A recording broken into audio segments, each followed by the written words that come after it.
Shri Mata Vaishno Devi shrine board, इसका गठन ही इसलिए किया गया था कि पूरे भारतवर्ष से जो यात्री या पूरे विश्व से जो यात्री पवित्र श्री माता वैष्णो देवी के दर्शन करने के लिए जम्मू कश्मीर के कटरा आते हैं, उनकी यात्रा को आसान किया जाए, फैसिलिटेट किया जाए। लेकिन 31 दिसंबर की रात या कहें कि 1 जनवरी का दिन 2022 का रात के करीब 2 बजे एक ऐसा हादसा हुआ जिसने श्राइन बोर्ड की कार्यप्रणाली पर उंगली उठा ली।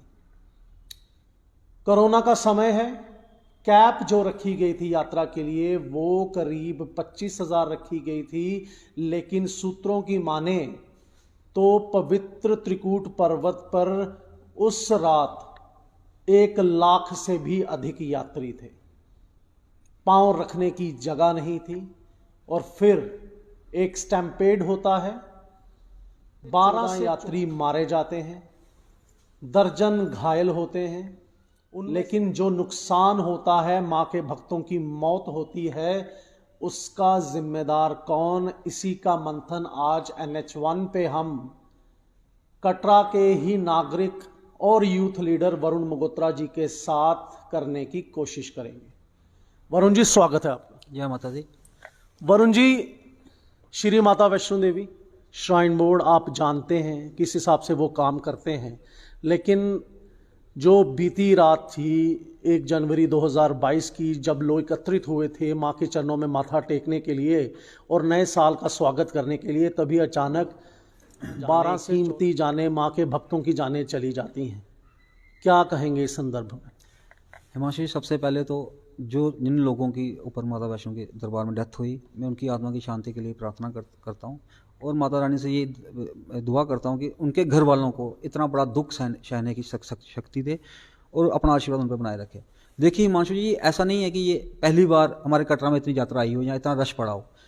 सभी को पता है कि 31 दिसंबर एक ऐसा दिन है कि मैक्सिमम से मैक्सिमम देश के लोगों की ये कोशिश होती है कि वो अपना साल का पहला दिन माता के दर्शन करके निभाए। लेकिन ये इस बार ऐसा क्या हो गया कि इतनी यात्रा क्यों नहीं कंट्रोल श्राइन बोर्ड कर सका? इसके पीछे में पूरा की पूरी तरह फेलियर जो है वो श्राइन बोर्ड का लगाता हूँ, क्योंकि श्राइन बोर्ड का इंतजाम जो था वो पूरी तरह फेल हो चुका है यात्रा को हैंडल करने के लिए। क्योंकि श्राइन बोर्ड को अगर पता था कि यात्रा इतनी आ सकती है या यात्रा इतनी आती है, क्यों उन्होंने इसके इंतजाम पुख्ता नहीं किए?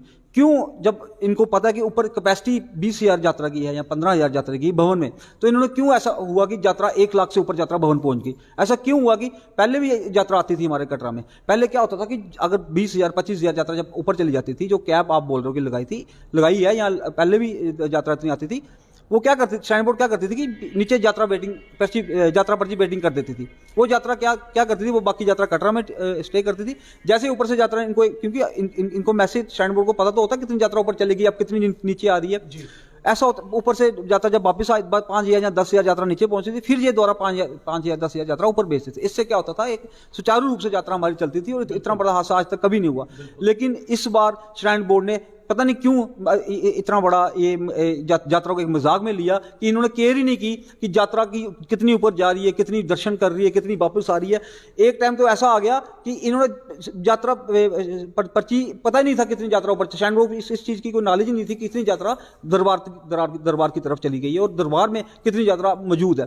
क्योंकि दरबार, वैष्णो माता का दरबार ये तो है नहीं कि बहुत बड़ी जगह है, क्योंकि एक सीमित रूप से वहां पे लोग आ सकते हैं क्योंकि छोटा एरिया है। लेकिन आज मैं हिमांशु आपको बोलूं कि पूरी तरह श्राइन बोर्ड को इस चीज़ का ये लेना चाहिए कि उनकी नाकामी के कारण, उनके फेलियर के कारण आज हमारे माता वैष्णो देवी के आए हुए भक्तों की जो कीमती जानें थी, जैसा आपने कहा कि कीमती जानें थी, वो यहाँ पे चली गई। वरुण जी, आपने कहा श्राइन बोर्ड को अपने ऊपर ये पूरा ब्लेम लेना चाहिए, क्योंकि सीमित जगह है, माता का भवन, जितने लोग आ सकते हैं उससे कई गुना ज़्यादा लोग वहाँ पे मौजूद थे। लेकिन आज कई बयान एडमिनिस्ट्रेशन से, ब्यूरोक्रेट से इस तरह के आ रहे हैं कि जो भीड़ थी उधर 2 गुटों की आपस में लड़ाई हुई और उसके बाद स्टैम्पेड हुआ।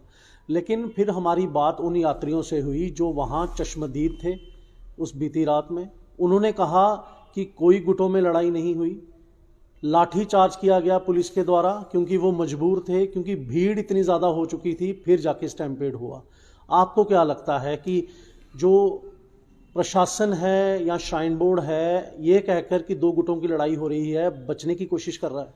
देखिए हिमांशु जी, श्राइन बोर्ड इस चीज़ से जितना मर्जी बचने की कोशिश करे, लेकिन ये बच नहीं सकता, क्योंकि पूरी यहाँ वीडियोस आई हुई हैं यात्रा की। अगर चलो मैं एक सेकंड के लिए मान भी लेता हूँ कि दो गुटों के बीच लड़ाई होगी, आपने सबसे पहले तो इतनी यात्रा आपने भेजी क्यों ऊपर? जब आपको पता है कि 15,000 या 20,000 से यात्रा ऊपर हम हैंडल नहीं कर सकते माता वैष्णो में, तो यहां से नीचे से यात्रा चली कैसे गई? आपके चेक पोस्ट हैं यहाँ पे बने हुए, एक चेक पोस्ट नहीं है, रास्ते रास्ते में चेक पोस्ट है। मैंने एक वीडियो देखी इसी कल रात को, यहाँ पे एक यात्री बोल रहा है कि हम नीचे से लेकर ऊपर तक पहुंच गए, हमारी किसी ने चेकिंग ही नहीं की। उनकी किसी ने चेकिंग ही नहीं, उनको किसी ने पूछा ही नहीं कि आप कहाँ से आए हो, पर्ची यात्रा स्लिप आपके पास है या नहीं है। ये टोटली और टोटली फेलियर है श्राइन बोर्ड का। ये इनको ये इल्जाम, जैसे मैंने आपको पहले बोला, इस जो घटना हुई है इसका इन्होंने पूरी तरह श्राइन बोर्ड को अपने ऊपर लेना चाहिए। और ये जो बार बार ये श्राइन बोर्ड की तरफ से ये बयान आना या एडमिनिस्ट्रेशन की तरफ से ये बयान आना कि दो गुटों के बीच लड़ाई होगी, तो ऐसे में ये हमने अभी तो कोई बात सुनी नहीं। ये श्राइन बोर्ड अपने सर से ये बला टालने के लिए ये बोल रहा है कि हम हमारे से ना पड़ जाए, हम लोगों की यात्री की गलती लगा देते हैं कि यात्री लड़े, तो हम वो इसलिए हो गया। ये पूरा, मैं फिर बोलता हूं कि इसका पूरा का पूरा ब्लेम श्राइन बोर्ड के ऊपर है, और श्राइन बोर्ड को ये इस ब्लेम को लेना पड़ेगा, क्योंकि इस आज तक माता वैष्णो में हमारे कभी भी भक्तों के साथ ऐसा इतना बड़ा हादसा हमारे कटरा में नहीं हुआ। ये अगर हुआ है तो ये सिर्फ और सिर्फ श्राइन बोर्ड की गलती है। मैं दर्शकों को यहाँ बता दूं कि कटरा में करीब 750 होटल्स और गेस्ट हाउसेज हैं, चाहे वो रजिस्टर्ड हैं चाहे अनरजिस्टर्ड हैं।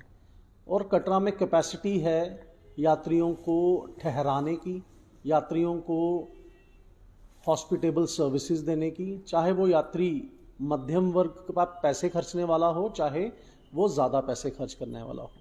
वरुण जी, क्या दिक्कत है कि इतनी यात्रा छोड़ दी जाती है?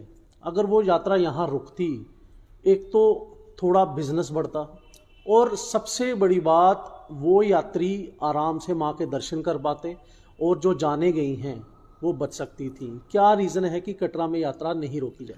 देखिए हिमांशु जी, श्राइन बोर्ड चाहता ही नहीं है कि हमारे कटरा का बिजनेस चले।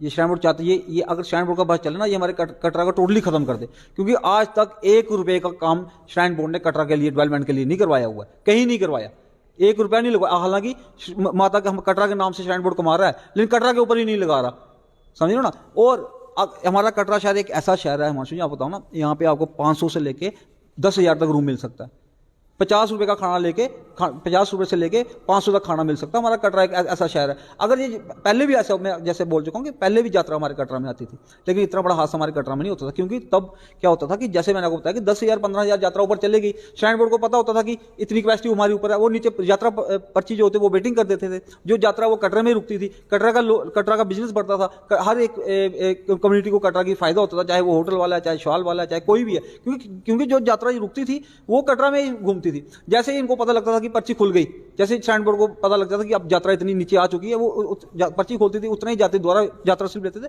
फिर ऊपर चले जाते थे। कोई मिस हैपनिंग नहीं होती थी, कोई हादसा नहीं होता था, कोई कुछ नहीं होता था। लेकिन ये जो इस बार हुआ है, ये फिर मैं कहूँगा टोटली श्राइन बोर्ड का ये फेलियर है। ये यात्रा, इनको पता था कि इतनी यात्रा आ रही है, जब इनको हर बंदे को, जैसे मैंने पहले बोला कि हर बंदे की इच्छा होती है कि मैं 31 दिसंबर को 1 जनवरी को मैं अपना दिन माता के चरणों में बिताऊं।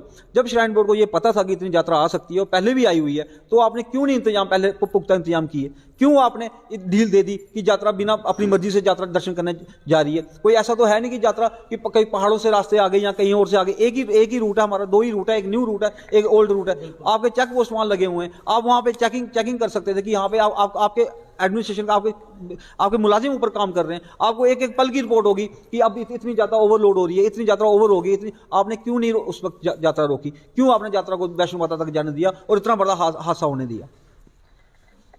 X gratia prime minister fund से 2 लाख रुपए जो गुजर चुके इस हादसे में, 50,000 रुपये जो घायल हुए, LG Manoj Sinha JNK UT के, उन्होंने 10 लाख रुपए कहा जो मृतक हैं, और जो घायल हुए हैं उनके लिए 2 लाख रुपए। ये तो रहा कि जो अब उनको मिलेगा, हालांकि कुछ ही घंटे हुए हैं उनको गुजरे हुए, और कुछ ही घंटे हुए ये हादसा हुए।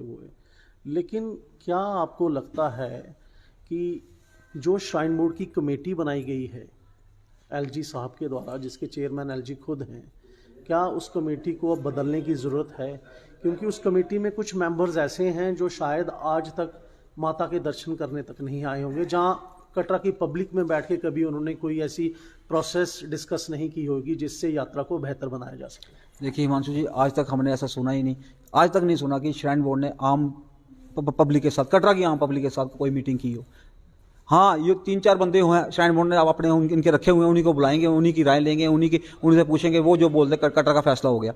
मैं आपके मतलब ये बोलना चाहता हूँ कि वो 4-5 बंदे जो इन्होंने रखे हुए हैं वो कटरा की आवाज़ नहीं है, ना वो कटरा की आवाज़ पहले थे, ना अभी है, ना आगे हैं, क्योंकि उन लोगों का अपने बेनिफिट है। उनको यात्रा स्लिप चाहिए, उनको जहाज की पर्ची चाहिए, उनको रूम चाहिए, उनको ये चाहिए, वो उसी के आगे पीछे घूमते रहते हैं। वो कभी भी श्राइन बोर्ड के खिलाफ नहीं बोलते, आज तक नहीं बोलते। आज तक मैंने अपनी संभाल में, या आपको भी पता होगा कि श्राइन बोर्ड के किसी भी सीईओ को या किसी भी एडमिनिस्ट्रेटर को मैंने आम लोगों के साथ बात करते नहीं सुना कि उसने आप पता लगाओ कि कटरा की आम जनता से, क्योंकि उनको कटरा की लोगों से कुछ लेना देना नहीं है।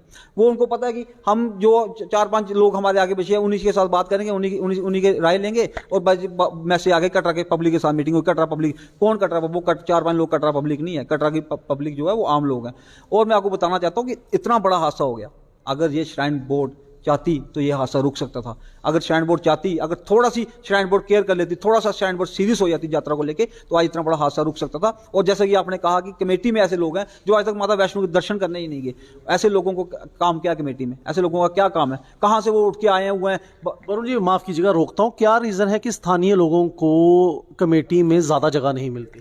देखिए हिमांशु जी, जैसे मैंने आपको पहले बोला ना कि स्थानीय लोगों को ये कमेटी में इसलिए जगह नहीं देते कि जो स्थानीय लोग हैं वो कटरा की बात करेंगे, क्योंकि हमारे लिए पहले कटरा है, फिर बाहर के लोग हैं। और श्राइन बोर्ड ऐसे लोगों को लाता है जिनको कटरा से कोई लेना देना नहीं है, क्योंकि उनको पता है कि हम ऐसे लोगों को कमेटी में रखेंगे जिनको कटरा के लोगों के साथ कोई लेना देना होगा, वो कटरा के खिलाफ ही फैसले लेंगे, समझे ना? वो श्राइन बोर्ड के हक में लेंगे, कटरा के लोगों के खिलाफ लेंगे। अगर कटरा का कोई लोकल या कटरा का स्थानीय बंदा कमेटी में आ जाए तो वो सबसे पहले कटरा देखेगा, चाहे वो कोई भी बंदा हो, क्योंकि अगर वो कटरा होना चाहिए वो कटरा पहले देखेगा, श्राइन बोर्ड को बाद में देखेगा। श्राइन बोर्ड नहीं चाहती कि कटरा की कोई डेवलपमेंट हो, कटरा को कोई फायदा हो। ये एक ही चीज श्राइन बोर्ड चाहती है कि पैसे कैसे कमाए। उसने माता वैष्णो को पूरी तरह कमर्शियल कर दिया हुआ है। उनकी कोई श्रद्धा नहीं, श्राइन बोर्ड के ऑफिसर जो लगे हुए हैं उनकी कोई श्रद्धा माता को लेके नहीं है, उनकी कोई श्रद्धा माता के श्रद्धालुओं को लेके नहीं है। उनकी सिर्फ एक ही मंशा है कि वैष्णो माता से पैसे कैसे कमाए, पूरा कमर्शियल कर दिया हुआ है। करोड़ रुपया, 2-2, 3-3, 10-10, 20-20 करोड़ रुपया दुकानों के किराए श्राइन बोर्ड ले रहा है। इसमें माता वैष्णो को पूरी तरह कमर्शियल कर दिया हुआ है। श्राइन बोर्ड की एक ही सोच है कि माता वैष्णो से पैसे कैसे आना चाहिए, और वो इसी लाइन में चल रहा है, वो आगे भी इसी लाइन में चलता रहेगा। वरुण जी, क्या कहेंगे जिनके अपने बिछड़ गए, जो परिवार माथा टेकने आए थे पवित्र चरणों में, आज वो अपने परिजनों की अर्थियां उठाकर घर वापस जाएंगे, क्या कहेंगे उनके बारे में? देखिए हिमांशु जी, कितना आप सोच सकते हैं कि कैसे वो लोग घर से निकले होंगे, माता वो कितने खुश होंगे, या कि उनके दिल में क्या श्रद्धा होगी वो माता के दर्शन करने के लिए आए। किसी ने नहीं सोचा था, कोई भी नहीं सोच सकता कि हम माता के दर्शन करने जा रहे हैं, हमारे साथ ये हो जाएगा। देखो उनके घर वालों के ऊपर क्या बीत रही होगी इस वक्त कि छोटी सी श्राइन बोर्ड की गलती से, छोटी सी गलती से अगर थोड़ा सा श्राइन बोर्ड सीरियस हो जाता यात्रा को लेकर, आज इतना बड़ा हादसा रुक सकता था, आज इतनी जानें बच सकती थी। लेकिन ये सारी गलती श्राइन बोर्ड की है। ये इसने मेरे को समझ नहीं आ रही थी श्राइन बोर्ड ने क्या सोच के ये सब कुछ किया कि यात्रा को मजाक में ले लिया। सबको पता कि कटरा में पहली बार रश नहीं पड़ा, जैसे मैंने आपको पहले बताया कि 31 दिसंबर को कटरा में रश पड़ता ही पड़ता है। लाखों की तादाद में श्रद्धालु बाहर से आते हैं, और श्राइन बोर्ड को इस चीज़ का पता था, एडमिनिस्ट्रेशन को इस चीज़ का पता था कि लाखों श्रद्धालु आएंगे। तो आपने क्यों ना पहले अपने इंतजाम पुख्ता किए, क्यों आपने यात्रा को मजाक में लिया, क्यों इतनी जाने चले गई? मैं फिर आपके माध्यम से बोलता हूँ, जैसे मैंने सुना कि एलजी साहब ने 10-10 लाख रुपया अनाउंस किया यात्री के लिए। 10 लाख रुपये किसी की जान की कीमत नहीं हो सकती, जान की कीमत तो हो ही नहीं सकती। लेकिन मैं फिर आपके माध्यम से ये मांग करता हूँ, कम से कम 1-1 करोड़ रुपया उन लोगों को मिलना चाहिए जिनकी जानने की, कि कम से कम कुछ ना कुछ उनको थोड़ा महरम लगे, और उन लोगों की सहारा लगे। क्यों मैक्सिमम जितने भी लोग मरे सारे जंग मरे। मैं जहां तक मेरे को सुनने में आ रहा है कि जंग बहुत ज़्यादा हुई हैं। और मैं आपके माध्यम फिर एलजी साहब से ये रिक्वेस्ट करूंगा और ये बोलूंगा कि कम से कम करोड़ रुपया उन लोगों को, घर वालों को मिलना चाहिए, कि कुछ ना कुछ उनको थोड़ा मरहम लगे उनके जख्मों पे। शुक्रिया वरुण जी। जय माता दी। डॉक्टर जितेंद्र सिंह ने भी कहा कि अब हम खंगालेंगे कि क्या टेक्नोलॉजिकल हम प्रोग्रेस कर सकते हैं, क्या और ऑप्शंस हम रख सकते हैं कि यात्रा को और अच्छी तरह से करवाया जा सके। लेकिन सवाल यही उठता है, क्या हम तभी सीखेंगे जब महत्वपूर्ण जानें चली जाएंगी? क्या हम ऐसी टेक्नोलॉजी की बातें इससे पहले नहीं कर सकते थे? क्या श्राइन बोर्ड ने यही सोचा है कि वो अब टेक्नोलॉजिकली लोडेड है और इतनी यात्रा को जितना उन्होंने कैप लगा रखा है उससे कई गुना यात्रा को छोड़ सकता है? क्या ये कह देना कि 2 गुट आपस में लड़े और 12 जाने चली गई? क्या सिक्योरिटी के पुख्ता प्रबंध पवित्र गुफा पर नहीं थे?